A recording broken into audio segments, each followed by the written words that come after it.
Memang persoalan kurban, saya jujur saja selama di Indonesia masih banyak salah pemahaman terhadap kurban. Dan saya pernah berkata, memang Islam kita di Indonesia Islam keturunan. Ya, jadi asal tahu saja.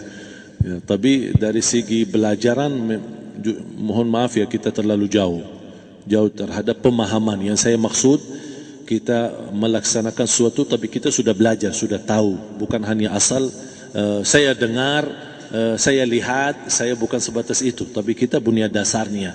Dan ini kelemahan kita, di antaranya kurban.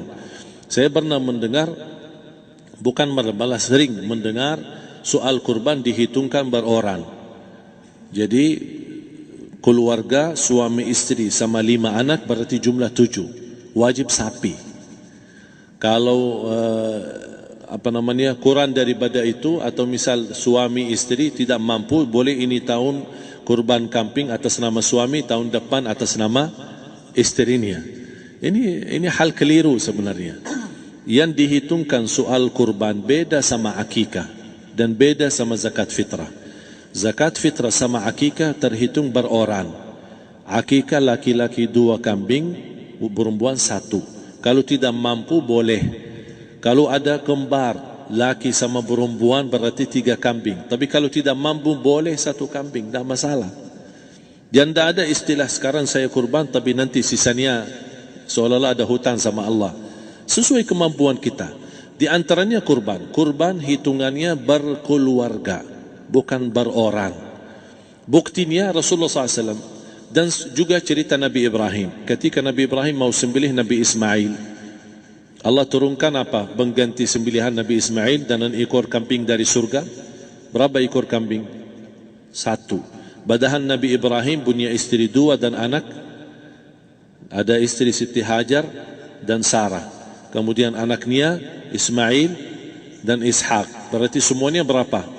5. Kenapa Allah tidak turunkan 5 ekor kambing? Karena hitungannya memang 1 keluarga. Yang kedua, Rasul sendiri sembelih 2 kambing. Pertama, Bismillah atas nama Muhammad dan keluarga Nabi Muhammad.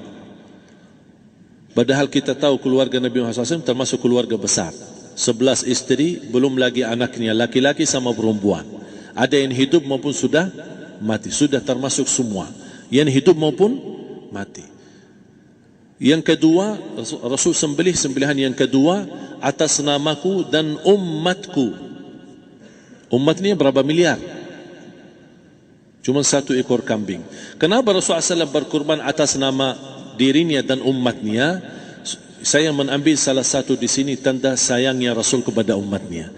Jadi saya selalu berkata, orang miskin yang tidak mampu berkurban seharusnya bangga di hari kurban, karena Rasul sudah kurbankan duluan atas nama dia. Jadi terima kasih ya Rasulullah, ingatkan kita. Yang kita tidak mampu, Rasul sudah. Bahkan kalau Rasul sudah kurban atas nama umatnya yang tidak mampu, berarti sudah terkabul. Kita aja belum tahu kabul atau tidak kalau kita berkurban. Tapi kalau Rasul sudah terjamin makbul. Oleh sebab itu, hitungan kurban itu adalah 1 keluarga. Misal, bapa punya istri, punya anak. Itu kalau mampu sapi silahkan. Mampu 1000 sapi silahkan. Kalau soal kemampuan tidak ada masalah. Tapi kalau soal kewajiban, tidak ada wajib lebih daripada 1 ekor kambing. 1 ekor kambing. Misal, kalau bapa punya istri 4. Misal. Cuman ini misal. Ya. Istrinya 4. Setiap istri anaknya 10. Berarti jumlah berapa? Anak 40, istri 4, berarti 44, sama bapa 45. Wajib 1 ekor kambing saja. Cukup untuk semua ini. Tapi kalau soal mampu, ya silakan. Mau 1000 kambing boleh, mau 1000 sapi boleh. Tidak ada yang melarang kalau soal kemampuan. Dan kalau kita mau sembelih, Bismillah atas namaku dan keluarga. Tidak perlu bawa data-data nama keluarga. Jadi disebutkan tukang sembelihnya ada capek menunggu sambil sebutkan nama-nama. Tidak perlu. Udah Bismillah atas namaku dan keluarga. Termasuk kata atas namaku dan keluarga, termasuk orang tua yang sudah meninggal. Termasuk orang tua yang karena kita adalah hasil daripada orang tua. Itu sudah termasuk, tidak perlu kita sebutkan. Ada sebagian ulama membolehkan kalau kita mampu, mau khusus kambing atas nama orang tua, tidak masalah. Kalau kita mampu. Tapi kalau kita tidak mampu, itu sudah termasuk orang tua kita bersama keluarga besar kita. Ini salah satu kenikmatan, dan ini termasuk juga sedekah yang berguna bagi orang yang sudah meninggal di keluarga kita. Wallahu ta'ala.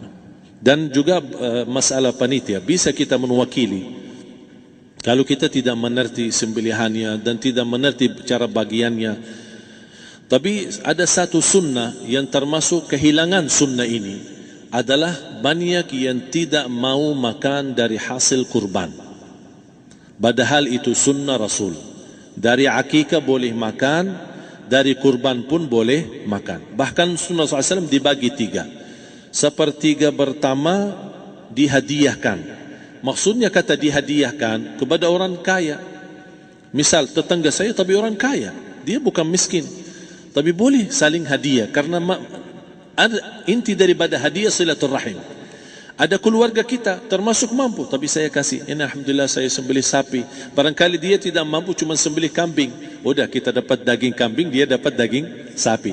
Tapi dengan niat hadiah, bukan sedekah. Karena dia bukan orang miskin yang menerima sedekah. Yang sepertiga yang kedua adalah sedekah. Sedekah itu termasuk orang miskin. Yang ketiga, kita makan sendiri. Bahkan Rasulullah SAW selepas Idul Adha, beda sama Idul Fitri. Sebelum Idul Fitri dia makan kurma, meyakinkan batalan puasa. Tapi kalau Idul Adha tidak makan dan minum sebelum salat, kenapa? Bukan berarti tidak boleh. Tapi Rasulullah SAW ingin pertama pembukaannya, buka sarapannya atau makan di pagi harinya selepas Idul Adha adalah dari hasil sembelihan kambing itu atau dari kurban. Jadi kita sebagian sedikit. Tapi kalau kita merasa alhamdulillah rezeki saya banyak di rumah, alhamdulillah banyak ada makanan, mau sedekahin semuanya, semua mau sedekahin, tidak masalah. Tapi yang saya maksud, kenapa tidak kita sekali-kali hidupkan sunnah Rasul? Jadi sebagian, walaupun ada sebagian sedikit lah, buat istilahnya sama sedikit porsi nasi atau apa, karena kita berhak sebagai kita kurbankan lillahi ta'ala, kita berhak menikmati kurban ini yang lillahi ta'ala supaya kita mendapatkan keberkahannya, bukan hanya orang lain. Terus yang kedua ada masalah pembayaran. Kalau kita wakili panitia, boleh kita pesan sama panitia, tolong sedikit dari kurban saya minta buat saya makan. Itu tidak masalah, kita boleh minta. Dan boleh kita wakili, tapi kita tolong ingatkan, tidak boleh pembayaran hasil sembelihan itu dari kulitnya. Ini menjadi salah satu persoalan di Indonesia. Banyak tukang sembelih datang, ketika kita tawarkan untuk sembelih ini, berapa pak? Oh tidak apa-apa, kasih aja kulitnya sama kepalanya. Jangan anda setuju, jangan anda terima. Oh maaf, saya tidak bisa.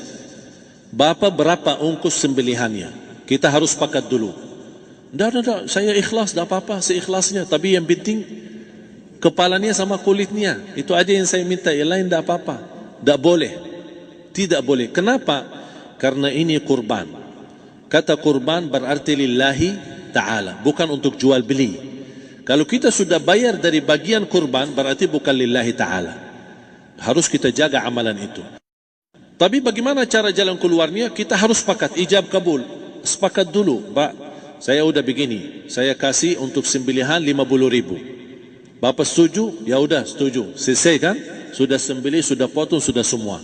Lepas ini semua kita kasih ongkos 50.000 ongkos sembelihannya. Habis itu, Pak, kulitnya sama kepala hadiah buat Bapak. Itu dah apa-apa, dah masalah. Tapi bukan untuk bayar sembelihan. Faham maksud saya? Harus dibedakan supaya jangan sampai amalan kita kurban habis biaya, habis ini malah tidak diterima karena sudah kita bayar sebagian daripada kurban. Saya silahkan bayar apa yang kita sepakati, mau hadiahkan kepada dia karena kita tidak bisa guna. Buat apa yang kita mau gunain kulitnya? Tidak bisa. Tapi mereka, buat mereka lebih berguna, oleh karena itu kita bisa hadiahkan untuk mereka. Bahkan kita bisa juga kasih daging untuk mereka bisa menikmati sebagai sedekah. Wallahu ta'ala.